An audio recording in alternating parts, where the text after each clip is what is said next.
துபாயில் நடைபெற்று வரும் சர்வதேச முதலீட்டாளர் மாநாட்டின் 2ஆம் நாளான இன்று பல்வேறு கருத்தரங்குகள் நடைபெறவுள்ளன. இன்றைய நிகழ்வுகள் குறித்த விவரங்களை வழங்குகின்றனர் நமது வணிக செய்திப்பிரிவு ஆசிரியர் சந்திரன் மற்றும் செய்தியாளர் தியாகச்சம்மல். இன்றைய நிகழ்வுகள் என்ன? திவ்யா, இன்றைய நிகழ்வுகள் எடுத்துக்கொண்டால் கருத்தரங்குகள், அதாவது கூட்ட கருத்தரங்குகள் தற்போது நடைபெற்று வருகின்றன. அந்த கருத்தரங்குகள் எப்படி அமைக்கப்பட்டிருக்கின்றன என்ற அடிப்படையை பார்த்தோமேயானால் 2 வகையாக கருத்தரங்குகள் அமைக்கப்பட்டிருக்கின்றன. ஒன்று, உள்நாட்டு முதலீட்டாளர்கள் வெளிநாட்டு முதலீட்டாளர்களை ஈர்க்கும் வகையில் அவர்களது தொழில் சார்ந்த விஷயங்களை பேசி வெளிநாட்டு முதலீட்டாளர்கள் வந்திருக்கக்கூடிய வெளிநாட்டு முதலீட்டாளர்களுடைய பிரதிநிதிகளை ஈர்ப்பது, அதன் மூலமாக முதலீடை கொண்டு வருவது என்கிற ஒரு ஏற்பாடும், வெளிநாடுகளைச் சேர்ந்தவர்களுக்கு ஒவ்வொரு நாட்டிற்கென்று ஒவ்வொரு தனியான அறைகள் ஒதுக்கப்பட்டு அந்தந்த நாடுகளில் இருக்கக்கூடிய தொழில் முதலீட்டாளர்கள் வந்து அங்கு இருக்கக்கூடிய தொழில்நுட்பங்கள் தொடர்பாகவும் இந்தியாவில் முதலீடு செய்வதற்கான தங்களது திட்டங்கள் தொடர்பாகவும் பேசுவது, அதில் உள்நாட்டு முதலீட்டாளர்களுக்கும் தமிழக அரசு அதிகாரிகளுக்கும் இருக்கக்கூடிய சந்தேகங்களை தீர்த்து அதன் மூலமாக ஒரு வகையில் முதலீட்டை ஈர்ப்பது என வரக்கூடியவர்களுக்கு ஒரு சந்தையாகவும் நமக்கான வாய்ப்பு உருவாக்கக்கூடிய சந்தையாகவும் திட்டமிடப்பட்டு இந்த கருத்தரங்கம் என்பது தற்போது நடைபெற்று வருகிறது.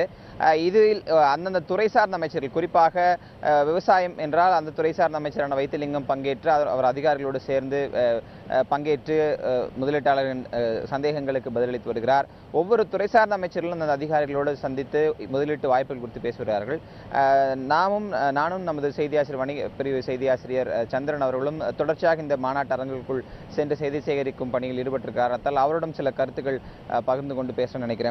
சந்திரன், இந்த ஃபார்மேட் இருக்குல்ல, ஒரு அமைச்சர் ஒரு துறை சார்ந்த அமைச்சரும் அதிகாரிகளும் உட்கார்ந்து பேசுவது, அந்த முதலீட்டாளர் உள்நாட்டு முதலீட்டாளர்களும் அந்த மேடையில் இருக்கிறாங்க, இது என்ன மாதிரியான ஒரு ஏற்பாடு? எந்த அடிப்படையில் இதன் மூலமாக முதலீடுகளை ஈர்க்க முடியும்? இப்போ நீங்கள் சொன்ன மாதிரி அதாவது வெளிநாட்டுகளுக்காக அமைக்கப்பட்டுள்ள அரங்கு அப்படின்னு எடுத்துக்கிட்டோம்னா, அந்த நாட்டில் அவங்க எந்த துறையில் ஆர்வமாக இருக்காங்க, அதே மாதிரி அவங்கக்கிட்ட இருக்கிற தொழில்நுட்பம் என்னென்ன, ஸோ அதை இந்த நாட்டில் பயன்படுத்த முன்வர, அதில் முதலீடு செய்து அவங்களோட ஜாயிண்ட் வெஞ்சர்னு கொலாபரேஷன் போகிறது தயாராக இருக்க ஆட்கள்லாம் அவங்க டார்கெட் பண்ணி பேசிகிட்டு இருக்காங்க. ஸோ அந்த வகையில் இந்தியாவில் இருக்கிற ஒரு நிறுவனம் அவங்கள அந்த நாட்டுக்கு முதலீடு செய்யணும், அதாவது அவங்களோட டெக்னாலஜி வாங்கி இங்கே தொழிலில் முதலீடு செய்து விரிவாக்கம் செய்யணும் அப்படின்னா அதுக்கான வாய்ப்புகளும் இங்கே பரிசீலிக்க ஒரு கதவு திறக்கிறது அப்படின்னு நாம் சொல்லலாம்.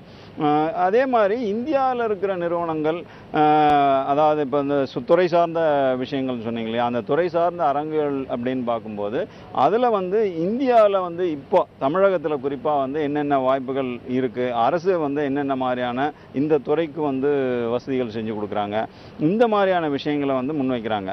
ஸோ இந்த விஷயத்தில் வெளிநாட்டு நிறுவனங்கள் சார்ந்தவர்கள் டெலிகேட்ஸாக கலந்துக்கிட்டு அதை தெரிஞ்சுக்கிட்டு அதில் எந்த அளவு பங்கெடுத்துக்கலாம் அப்படிங்கிறத பற்றி தான் விவாதம் நடக்கும். இன்னொரு போர்ஷன் கண்ட்ரி செமினார் அப்படின்னு சொல்கிறாங்க. ஒவ்வொரு நாடுகளுக்கு ஒரு அரங்கு அமைக்கப்பட்டு அந்த நாடுகளை சேர்ந்த தொழில்நுட்பங்கள் வரதுன்றது, அதையெல்லாம் இந்த உலக முதலீட்டாளர் மாநாட்டை ஒட்டி ஈர்க்கப்படுற முதலீடுகள் அப்படின்னு எடுத்துக்கொள்ளலாமா, இல்லை வருங்காலத்துக்கான திட்டத்திற்கான ஒரு வாய்ப்பாகவும் இந்த மாநாட்டை பயன்படுத்திக் கொள்வதற்கான ஒரு வாய்ப்பை உலக முதலீட்டாளர்களுக்கு ஏற்படுத்தி கொடுத்துன்னு எடுத்துக்கலாமா? கட்டாயம். அதாவது இது 2 விதமாகவும் அமைய வாய்ப்பு இருக்குது அப்படின்னு தான் நான் நினைக்கிறேன். ஏன் அப்படின்னு கேட்டிங்கன்னா, இன்றைக்கி அவங்க சொல்கிற தகவல்களை ஏற்று உடனடி அந்த மாதிரியான விஷயங்களை எதிர்பார்த்து வந்தவங்க உடனே கூட முடிவெடுக்கிறதுக்கான வாய்ப்பு இருக்கிறது. ஆனால் இங்கே வந்ததுக்கப்புறம் இப்படி ஒரு விஷயம் இருக்கா அப்படின்னு தகவல் தெரியக்கூடிய வெளிநாட்டு நிறுவனங்கள் இதுக்கு மேலே போயிட்டு சம்மந்தப்பட்ட அவங்க நிறுவனத்தோட உயர் அதிகாரிகளோட பேசிட்டு அதை தொடர்ந்து மேற்கொண்டு அடுத்து வரக்கூடிய நாட்களில் இந்த விஷயத்தை முன்னெடுக்கிறதுக்கான சாத்தியங்களும் இருக்குது அப்படின்னு நினைக்கிறேன். அதனால் இது 2 விதமாகவும் உடனடி வாய்ப்புகளும் இருக்கலாம். நீண்ட கால அடிப்படையில் அடுத்த 6 மாதம், 1 வருஷம், 2 வருஷங்களில் அது உருப்பெறுவதற்கான வாய்ப்புகளும் இருக்குன்னு தான் நான் நினைக்கிறேன். திவ்யா, நமது செய்தியாசிரியர் சந்திரன் சொன்னது போன்று, அதாவது பல உள்நாட்டு பெரும் முதலீட்டாளர்கள், பெரும் நிறுவனங்களை கொண்டிருப்பவர்கள், குறிப்பாக டஃபே நிறுவனத்தின் உரிமையாளர் மல்லிகா சீனிவாசன் இந்த உணவு பதப்படுத்தல் சார்ந்த ஒரு கருத்தரங்கில் பேசிக் கொண்டிருக்கிறார். அப்போது அவர் உள்நாட்டில் டஃபே நிறுவனத்தின் உற்பத்தி எந்த அளவுக்கு இருக்கிறது, அதற்கு தமிழக அரசு எந்த மாதிரி ஒத்துழைப்பு நல்கி இருக்கிறது என சொல்லும்போது சில வெளிநாட்டு முதலீட்டாளர்கள் அவரோடு கலந்து ஆலோசிக்கிறார்கள். அதற்கான வாய்ப்புகளை அந்த நிறுவனங்களும் பயன்படுத்திக் கொள்ள முடியுமா? டஃபே என்பது டிராக்டர் தயாரிக்கும் நிறுவனம், இந்திய அளவில் முதலிடத்தில் இருக்கக்கூடிய ஒரு நிறுவனமாக இருக்கிறது. சர்வதேச அளவிலும் கிளைகள் பரப்பி அந்த நிறுவனம் தனது முதலீட்டையும் ஏற்றுமதியும் நடத்தி வருகிற சூழலில் இப்படி ஒரு வாய்ப்பு, இப்படி ஒரு கலந்துரையாடலை இந்த மண்ணில் இருக்கக்கூடிய வாய்ப்புகளை வெளிச்சம் போட்டு காட்டக்கூடிய ஒரு வாய்ப்பாக அரசு அதிகாரிகள் சொல்வதோடு இங்கேயே தொழில் நடத்தக்கூடிய முதலீட்டாளர்கள் சொல்லும்போது இன்னும் கூடுதல் நம்பிக்கை ஏற்படுங்கிற அடிப்படையிலும் இந்த கருத்தரங்குகள் திட்டமிடப்பட்டிருக்கின்றன. திவ்யா, செம்மல், நேற்றைய நிகழ்வின் போது HCL நிறுவனர் சிவநாடார் பேசும்போது $1 பில்லியன் வந்து தமிழகத்தில் முதலீடு செய்யப்படும் அப்படின்னு சொல்லியிருக்கிறாரு. யமஹா நிறுவனம் தங்களுடைய 3வது தொழிற்சாலையை இன்னும் இங்க நிறுவ இருக்கிறதா சொல்லியிருக்காங்க. இந்த மாதிரியான பல்வேறு புரிந்துணர்வு ஒப்பந்தங்கள் என்பது கையெழுத்தாகி வருகின்றன. இப்படி இருக்கும்போது இது எப்போது நிஜமாகும்? அதற்கான டைம்லைன் ஏதாவது இருக்கா? ஒவ்வொரு புரிந்துணர்வு ஒப்பந்தங்களிலும் அதற்கான காலக்கெடு என்பது நிர்ணயிக்கப்பட்டு தான் புரிந்துணர்வு ஒப்பந்தங்கள் போடப்படும். அது பல கட்டங்களை தாண்டி அது ஒரு இறுதி கட்டத்தை எட்ட இருக்கிறது. திவ்யா, நீங்க கேட்ட கேள்வியோடு நமது வணிக பிரிவு ஆசிரியர் சந்திரனிடம் சில விஷயங்கள் கேட்கலாம்னு நினைக்கிறேன். அதாவது பொதுவாக இந்த MOU சைனிங் அப்படிங்கிறதும் அந்த ஃபைனல் ஸ்டேஜுக்கு போகிறதுக்கான ஒரு காலகட்டம் என்பது இருக்கும். தற்போதைய நிலையில் வந்திருக்கக்கூடிய முதலீடுகள் எந்த மாதிரியான ஒரு ரைப்பனிங் ஸ்டேஜ், அது அந்த பழம் பழுக்கக்கூடிய ஒரு நிலைக்கு போகும் அப்படின்னா என்ன மாதிரியான சமிக்கைகள் நம்ம பார்க்கலாம்? இந்த மாதிரியான சமிக்கைகள் அப்படின்னா அது எந்த மாதிரியான ப்ராஜெக்ட், அதில் சம்மந்தப்பட்ட நிறுவனம், அதாவது முதலீடு செய்கிறேன் முன்வர நிறுவனம் எந்த அளவு அதுக்கு இப்போதைக்கு தயாராக இருக்காங்கங்கிறத பொறுத்தது. மற்றபடி இப்போ அரசு நிலம் வேணும் அப்படின்னா அவங்ககிட்ட லேண்ட் பேங்க் இருக்குது, அதை உடனடியாக கொடுத்துருவாங்க. மற்றபடி கிளியரன்ஸ் அப்படிங்கிறத பொறுத்தவரையில் இப்போ சிங்கிள் விண்டோ சிஸ்டம் அப்படிங்கிறதுல கிட்டத்தட்ட ஒரு 30 நாட்களுக்குள் அனுமதி பெற்று தருவதாக அரசு சொல்லியிருக்கு. ஸோ இந்த மாதிரியான ஒரு விஷயங்கள் இருக்கும்போது இதில் டைம் அப்படிங்கிறது ஒரு பெரிய ஃபேக்டராக இருக்காது. அந்த நிறுவனம் எந்த அளவு இதில் ஆர்வமாகவும் எந்த அளவு பேக்ரவுண்ட் ஒர்க் பண்ணி வச்சுருக்காங்க அப்படிங்கிறத பொறுத்து அது அமையும்.